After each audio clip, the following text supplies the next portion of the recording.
Hi friends, అందరికీ నమస్కారం. Welcome to my YouTube channel. ఈ వీడియోలో డిస్కస్ చేసే టాపిక్ వచ్చేసి స్టాక్ మార్కెట్లోని మార్కెట్ క్యాపిటలైజేషన్ గురించి ఈ వీడియోలో క్లారిటీగా తెలుసుకుందాం. సో వీడియో అనేది చాలా ఇన్ఫర్మేటివ్గా ఉంటుంది కాబట్టి ఎక్కడ స్కిప్ చేయకుండా చూడండి. అలాగే మన ఛానల్కి ఫస్ట్ టైం వస్తే కనుక ఛానల్ని సబ్స్క్రైబ్ చేసుకోండి. అలాగే వీడియో అనేది కొంచెం ఇన్ఫర్మేటివ్గా అనిపించినా సరే లైక్ చేసి షేర్ చేయండి. అలాగే ఈ వీడియో అంతా చూసిన తర్వాత ఈ వీడియో పైన మీ యొక్క జెన్యూన్ అభిప్రాయాన్ని కామెంట్ సెక్షన్లో కామెంట్ చేయండి. ఇంకేమాత్రం లేట్ చేయకుండా టాపిక్లోకి వెళ్ళిపోదాం. ఇంకా టాపిక్లోకి వస్తే ఫస్ట్ ఆఫ్ ఆల్ అసలు మార్కెట్ క్యాపిటలైజేషన్ అంటే ఏంటో తెలుసుకుందాము.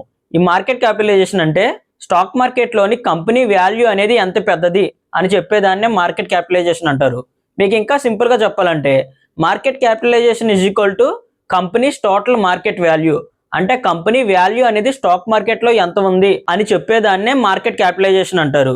అయితే స్టాక్ మార్కెట్లో లిస్ట్ అయి ఉన్న ఒక కంపెనీకి సంబంధించిన మార్కెట్ క్యాపిటలైజేషన్ క్యాలిక్యులేట్ చేయాలంటే దానికి ఒక ఫార్ములా అయితే ఉంటుంది. అయితే ఆ ఫార్ములాను ఇప్పుడు బోర్డు మీద క్లియర్గా విత్ ఎగ్జాంపుల్తో సహా ఎక్స్ప్లెయిన్ చేస్తాను. సో వినండి. ఇంకా ఫస్ట్ ఆఫ్ ఆల్ అసలు మార్కెట్ క్యాపిటలైజేషన్ అంటే ఏంటో తెలుసుకుందాం. ఫస్ట్ ఆఫ్ ఆల్ స్టాక్ మార్కెట్లోని కంపెనీ సైజ్ అనేది ఎంత పెద్దది అని చెప్పేదాన్ని మార్కెట్ క్యాపిటలైజేషన్ అంటారు. మనం ఇంకా సింపుల్గా అర్థం చేసుకోవాలంటే market capitalisation is equal to company's total market value. అంటే కంపెనీ వాల్యూ అనేది స్టాక్ మార్కెట్లో ఎంత పెద్దది అని మనకు చెప్పేదాన్నే మార్కెట్ క్యాపిటలైజేషన్ అంటారు. ఓకేనా. నెక్స్ట్ ఫార్ములా చూసుకుంటే market capitalisation is equal to share price into total number of shares. ఇప్పుడు దీన్ని మనం ఫర్ ఎగ్జాంపుల్తో క్యాలిక్యులేట్ చేద్దాము. చూడండి, మీకే క్లియర్గా అర్థమవుతుంది. ఫర్ ఎగ్జాంపుల్ చూసుకుంటే కంపెనీ నేమ్ వచ్చేసి XYZ లిమిటెడ్. ఈ కంపెనీకి సంబంధించిన షేర్ ప్రైస్ చూసుకుంటే 100 రూపీస్ ఉంది. అలాగే ఈ కంపెనీకి సంబంధించిన టోటల్ షేర్స్ చూసుకుంటే 10 crore షేర్స్, అంటే 10 కోట్ల షేర్స్. సో ఓకేనా. అయితే ఇప్పుడు దీన్ని ఫార్ములా ప్రకారం క్యాలిక్యులేట్ చేద్దాం. Market capitalisation is equal to formula చూసుకుంటే షేర్ ప్రైస్ ఎంత 100. సో 100 వేసుకోండి. Next into total number of shares. Total number of shares ఎంత 10 కోట్లు. సో ఇంటూ 10 కోట్లు. సో ఓవరాల్గా క్యాలిక్యులేట్ చేస్తే మనకి 1000 కోట్లు వస్తుంది. సో ఓవరాల్గా XYZ లిమిటెడ్ యొక్క వాల్యూ చూసుకుంటే 1000 కోట్లు. సో ఓవరాల్గా స్టాక్ మార్కెట్లో ఏ కంపెనీకి సంబంధించిన మార్కెట్ వాల్యూ అనేది ఈ ఫార్ములా ద్వారానే ఈ విధంగా క్యాలిక్యులేట్ చేస్తారు. మీ అందరికీ క్లారిటీగా అర్థమైంది అనుకుంటున్నాను. అయితే ఈ మార్కెట్ క్యాపిటలైజేషన్ని 3 టైప్స్ కింద డివైడ్ చేశారు. అవేంటంటే 1 large cap, 2 mid cap, 3 small cap. అయితే వీటి గురించి ఇప్పుడు క్లారిటీగా విత్ ఎగ్జాంపుల్తో సహా బోర్డు మీద ఎక్స్ప్లెయిన్ చేస్తాను, వినండి. అయితే ఇప్పుడు ఈ మార్కెట్ క్యాపిటలైజేషన్ టైప్స్ గురించి క్లారిటీగా తెలుసుకుందాము. అయితే ఫస్ట్ ఆఫ్ ఆల్ ఈ మార్కెట్ క్యాపిటలైజేషన్లో 3 టైప్స్ ఉంటాయి. అవేంటంటే 1 large cap, 2 mid cap, 3 small cap. అయితే ఇప్పుడు వీటి గురించి 1 by 1 క్లారిటీగా ఎక్స్ప్లెయిన్ చేస్తాను, వినండి.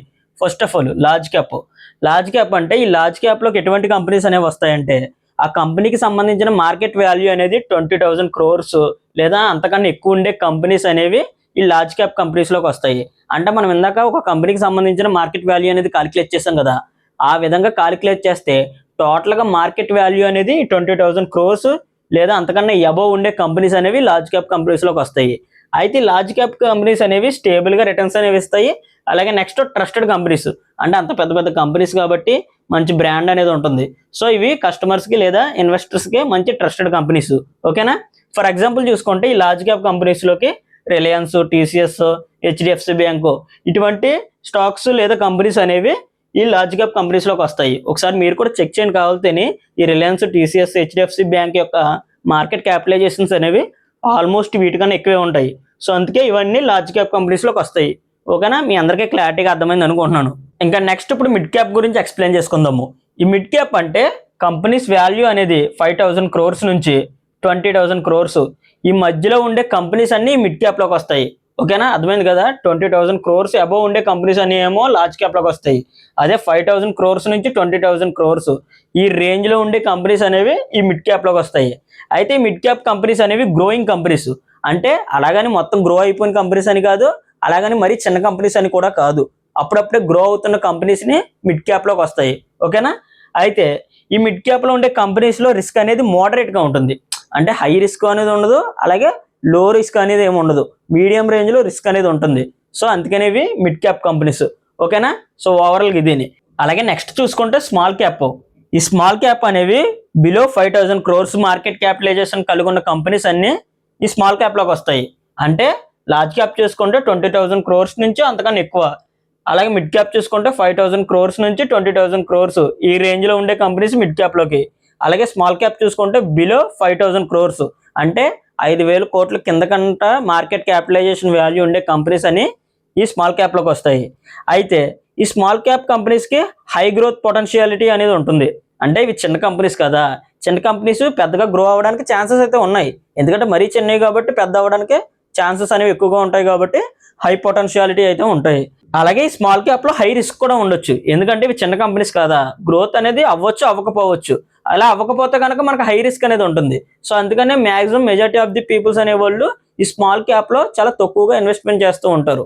ఒకవేళ ఎవరైనా రిస్క్ చేసి మనకి ఫ్యూచర్లో గ్రోత్ అనేది బాగుంటుంది, అలాగే మంచి అనాలిసిస్ చేస్తే కనుక ఈ స్మాల్ క్యాప్ కంపెనీస్లో వాళ్ళు ఇన్వెస్ట్మెంట్ అయితే చేస్తారు. సో ఓవరాల్గా ఇవి టోటల్గా 3 టైప్స్ ఆఫ్ మార్కెట్ క్యాపిటలైజేషన్స్ ఈ విధంగా కాలిక్యులేట్ చేస్తారు. ఈ విధంగా వీటి రేంజ్ని బట్టి ఒక్కొక్క దాంట్లోకి ఒక్కొక్క కంపెనీ అనేది వెళ్తుంది. సో ఇవి ఓవరాల్గా మార్కెట్ క్యాపిటలైజేషన్స్ అంటే మీ అందరికీ క్లియర్గా క్లారిటీగా అర్థమైంది అనుకుంటున్నాను. ఇప్పటిదాకా మీకు అసలు మార్కెట్ క్యాపిటలైజేషన్ అనేది ఏ విధంగా కాలిక్యులేట్ చేయాలనేది మీకు తెలిసింది. అలాగే నెక్స్ట్ మార్కెట్ క్యాపిటలైజేషన్ బట్టి ఏ కంపెనీ అనేది ఏ మార్కెట్ క్యాపిటలైజేషన్ టైప్లోకి వెళ్తుంది అనేది కూడా మీ అందరికీ క్లియర్గా క్లారిటీగా అర్థమైంది. ఓకేనా? అయితే ఈ మార్కెట్ క్యాపిటలైజేషన్స్ గురించి మనం ఎందుకు తెలుసుకోవాలంటే, ఫర్ ఎగ్జాంపుల్ మనం ఏదైనా కంపెనీలో ఇన్వెస్ట్మెంట్ చేద్దాం అనుకున్నాము, అసలు మనకి మార్కెట్ క్యాపిటలైజేషన్ అనేది ఏమీ తెలియలేనప్పుడు అసలు మనం చిన్న కంపెనీలో ఇన్వెస్ట్మెంట్ చేస్తున్నామా, లేదా పెద్ద కంపెనీలో ఇన్వెస్ట్మెంట్ చేస్తున్నామా, లేదా మీడియం రేంజ్ కంపెనీలో ఇన్వెస్ట్మెంట్ చేస్తున్నామా అనే విషయమే మనకు తెలియదు. ఓవరాల్గానే ఈ విధంగా మనం కాలిక్యులేట్ చేసుకుని వీటి ప్రకారంగా మనం అర్థం చేసుకుంటే కనుక ఏ కంపెనీ అనేది దేనిలోకి వెళ్తుంది, ఎంత పెద్దది, దాని సైజ్ ఎంత అనేది మనకు తెలుస్తుంది. ఓకేనా? లార్జ్ క్యాప్లో ఉన్న కంపెనీస్ అనేవి పెద్ద పెద్ద కంపెనీస్, వాటిలో మనం ఇన్వెస్ట్మెంట్ చేయడం ద్వారా మనకి రిస్క్ అనేది తక్కువగా ఉంటుంది, కంటిన్యూస్గా స్టేబుల్గా రిటర్న్స్ అనేవి వచ్చేస్తాయి.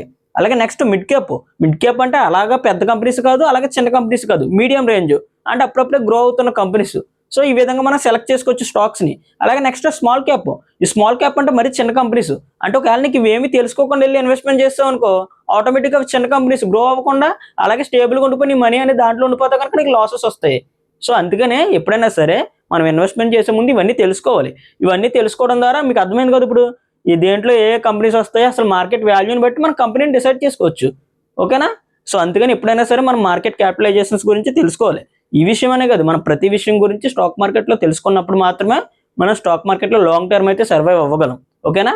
మీకు ఇంకా సింపుల్గా ఈ మార్కెట్ క్యాపిటలైజేషన్ గురించి క్లారిటీగా చెప్పాలంటే అరే మీకు ఇంకా సింపుల్గా చెప్తున్నాను. ఒక example, real life example.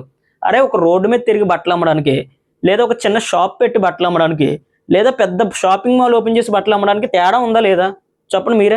Road మీద అమ్మడానికి, చిన్న షాప్ పెట్టి అమ్మడానికి, ఒక షాపింగ్ మాల్ పెట్టి అమ్మడానికి తేడా ఉందా లేదా?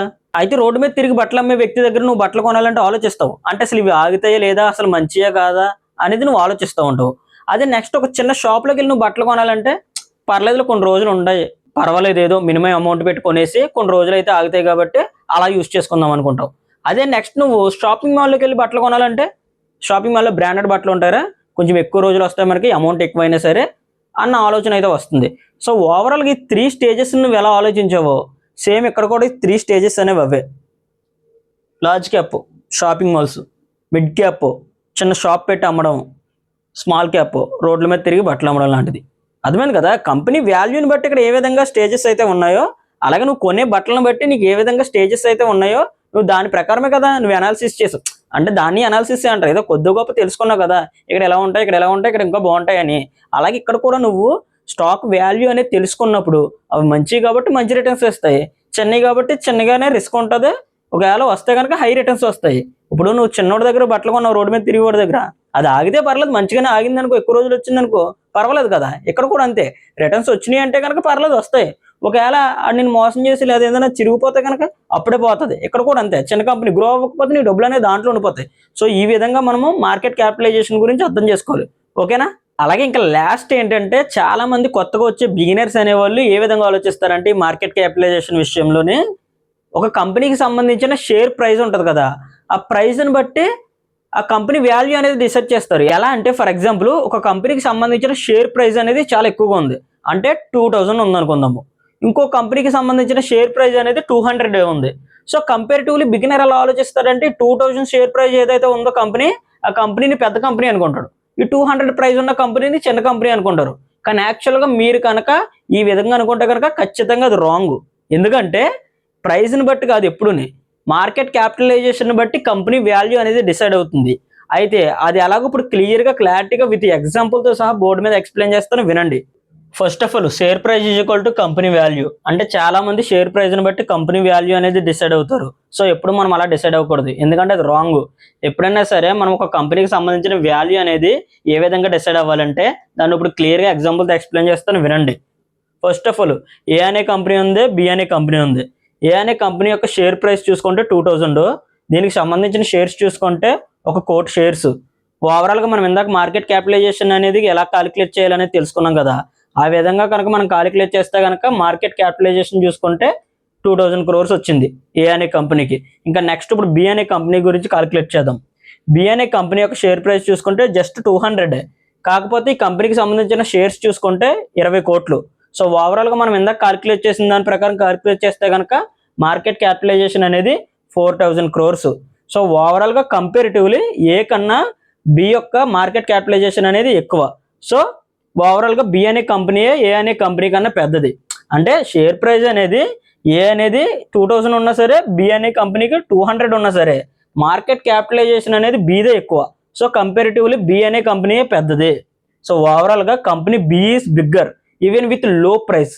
అంటే తక్కువ షేర్ ప్రైస్ ఉన్నా సరే మార్కెట్ క్యాపిటలైజేషన్ అనేది కంపేరిటివ్లీ ఏ కన్నా ఎక్కువ ఉంది కాబట్టి ఈ బి అనే కంపెనీయే పెద్దది. సో ఓవరాల్గా ఒక కంపెనీకి సంబంధించిన వాల్యూ అనేది ఈ విధంగా మనం డిసైడ్ అవ్వాలి, అంతే తప్ప షేర్ ప్రైస్ని బట్టి కాదు. అంటే ఒక షేర్ ప్రైస్ అనేది 1,00,000 ఉంది, ఇంకొక దాని షేర్ ప్రైస్ ఏమో 1000 ఉంది. సో కంపేరిటివ్లీ ఇది ఎక్కువ ఉంది కాబట్టి ఇదే పెద్దది అనుకుంటా కాదు. దాని యొక్క వాల్యూని బట్టి అంటే మార్కెట్ క్యాపిటలైజేషన్ బట్టి ఒక కంపెనీకి సంబంధించిన వాల్యూ అనేది డిసైడ్ చేయాలి. సో ఓవరాల్గా ఇది. సో ఇది ఫ్రెండ్స్ ఓవరాల్గా స్టాక్ మార్కెట్లోని మార్కెట్ క్యాపిటలైజేషన్ యొక్క టాపిక్ మీ అందరికీ క్లారిటీగా అర్థమైంది అనుకున్నాను. వీడియో అనేది కొంచెం ఇన్ఫర్మేటివ్గా అనిపించినా సరే లైక్ చేసి షేర్ చేయండి. అలాగే ఈ వీడియో అనేది ఏ విధంగా ఉందనేది మీ యొక్క జెన్యూన్ అభిప్రాయాన్ని కామెంట్ సెక్షన్లో కామెంట్ చేయండి. అలాగే మన ఛానల్కి ఫస్ట్ టైం ఎవరైనా వస్తే కనుక మన ఛానల్ని సబ్స్క్రైబ్ చేసుకోండి. ఇలాంటి మరిన్ని వీడియోస్ తోటి మళ్ళీ కలుద్దాము. ఓకేనా? Thank you for watching.